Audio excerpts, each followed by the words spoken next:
రేవంత్ తో అల్లాడుతున్నారు. రాష్ట్ర వ్యాప్తంగా ఎక్కడ చూసినా యూరియా క్యూ లైన్లే కనిపిస్తున్నాయి. ఖమ్మం జిల్లాలో యూరియా కోసం రైతులు అష్టకష్టాలు పడుతున్నారు. గత 3 సీజన్లలో ఎలాంటి ఇబ్బందులు అయితే పడ్డారో ఇప్పుడు కూడా అవే ఇబ్బందులు పడుతున్నారు. ఎముకలు కొరికే చలిలో నిద్రాహారాలు లేకుండా తెల్లవారుజామున యూరియా కేంద్రాల దగ్గర అన్నదాతలు క్యూ కడుతున్నారు. కొనిజర్ల మండల కేంద్రంలోని గ్రోమోర్ రైతు సేవా కేంద్రం వద్ద రైతులు తెల్లవారక ముందే బారులు తీరారు. ఈ రోజు అయినా యూరియా దొరుకుతుందో లేదో అని ఆందోళన చెందుతున్నారు. ఒక్కరు కాదు, ఇద్దరు కాదు, ముచ్చటగా 3 మంత్రులు ఉన్నారు. అందరూ ఏక్సే ఏక్ అని గొప్పలు చెప్పుకుంటారు. ముఖ్యమంత్రి తర్వాత తామేనని గప్పాలు చెప్తారు. కానీ అన్నదాతల కష్టాలు మాత్రం పట్టవు. రైతులు నానా అగచాట్లు పడుతున్నా తమకు సంబంధం లేనట్టుగా వ్యవహరిస్తున్నారు. నాడు ఖరీఫ్లో, నేడు యాసంగిలో యూరియా కోసం నానా తిప్పలు పడుతుంటే కనీసం స్పందించట్లేదు. అధికారులతో మాట్లాడి యూరియా ఇప్పించాలన్న సోయి లేదు. అప్పట్లో వర్షాలు, ఇప్పుడు చలిలో వణుకుతున్నా కనీసం మానవత్వం చూపించట్లేదు.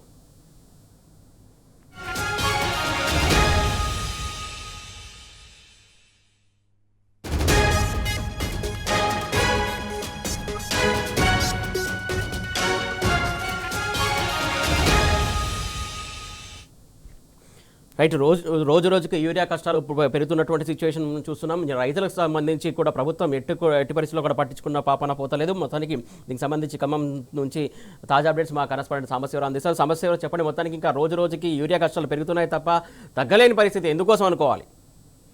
సురేష్, ఒక విధానం అంటూ లేకపోవడం, రైతుల కష్టాల మీద ప్రభుత్వానికి కావచ్చు, అధికారులకు కావచ్చు చిత్తశుద్ధి లేకపోవడం వల్లే ఇలాంటి కష్టాలు వస్తున్నాయంటూ స్వయంగా రైతులు ఈ రోజు ఉదయం ఖమ్మం జిల్లా కొనిజర్ల మండల కేంద్రంలో ఉన్నటువంటి గ్రోమోర్ సెంటర్ దగ్గర చెప్పినటువంటి మాటలు ఇవి. రైతులతో ఈ రోజు ఉదయం మాట్లాడేటువంటి ప్రయత్నం చేసిన సందర్భంలో ఎందుకు ఈ కష్టాలు వస్తున్నాయి, ఎందుకు మీరు రోజుల తరబడి, నెలల తరబడి క్యూలలో నిలబడాల్సి వస్తుంది, ప్రతి సీజన్ లో ఈ సమస్య ఎందుకు వస్తుందని రైతులు అడిగినప్పుడు వాళ్ళు స్పష్టంగా రైతులు చెప్తున్నారు. గత 9-10 ఏళ్లుగా ఎప్పుడు ఇలాంటి సిచ్యువేషన్ లేదు. తెలంగాణ రాష్ట్రం ఏర్పడిన తర్వాత తొలిసారి ఈ 3-4 సీజన్లలో మాత్రమే మేము క్యూలైన్లో నుంచుంటాం.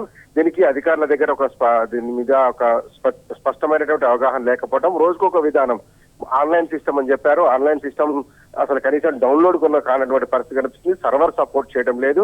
దాంతోపాటు ఫోన్లు కూడా లేనటువంటి పరిస్థితి రైతాంగానికి ఉంది. అట్లాగే ఇల్లిటరసీ, ఎవరైతే చదువుకునేటువంటి రైతులు ఉన్నారో వాళ్ళకు కూడా ఈ యాప్ విధానం సరిగా అమల్లో లేదు. ఇక స్టాక్ సరిపడా ఉంది. జిల్లాలో రైతుల వినియోగానికి అవసరమైనటువంటి యూరియాను అందుబాటులో ఉంచామని చెప్తున్నటువంటి ఉన్నతాధికారులు, జిల్లా కలెక్టర్ ప్రకటన చేశారు, వ్యవసాయ శాఖ అధికారులు చెప్తున్నారు, అట్లాగే ప్రజాప్రతినిధులు చెప్తున్నారు. కానీ వాస్తవంగా ఫీల్డ్ లో మాత్రం అందులో విరుద్ధమైనటువంటి వ్యవస్థ కనపడుతుంది. ఎందుకంటే ఎక్కడ చూసినా, ఏ కొనుగోలు కేంద్రం దగ్గర చూసినా రైతులు వందల సంఖ్యలో క్యూలైన్లో నిల్చుంటున్నారు. తెల్లవారుజామున 3 గంటలకు 4 గంటలకు వచ్చి క్యూలైన్లో నిలబడితే 1-2 బస్తాల యూరియా మాత్రమే ఇస్తున్నారు. మరి స్టాక్ ఉన్నప్పుడు రైతుకు అవసరమైన మేర ఎందుకు ఇవ్వడం లేదంటూ రైతులు ప్రశ్నిస్తున్నారు. ఒక్కొక్క రైతు కౌలుకు తీసుకున్నటువంటి పొలం కావచ్చు, సొంత పొలం కావచ్చు, మొత్తం 5-10 ఎకరాలు చేస్తున్నాము, కానీ 1-2 మాత్రమే ఇస్తున్నారు. అందువల్ల భార్యను కూడా తీసుకొచ్చి లైన్ లో నిలబెడుతున్నాం. చెరొక పక్క నిలబడితే చెరొక యూరియా బస్తా ఇస్తున్నారు. మళ్ళీ రేపు రమ్మంటున్నారు. రేపు వస్తే అదే పరిస్థితి ఉన్నది.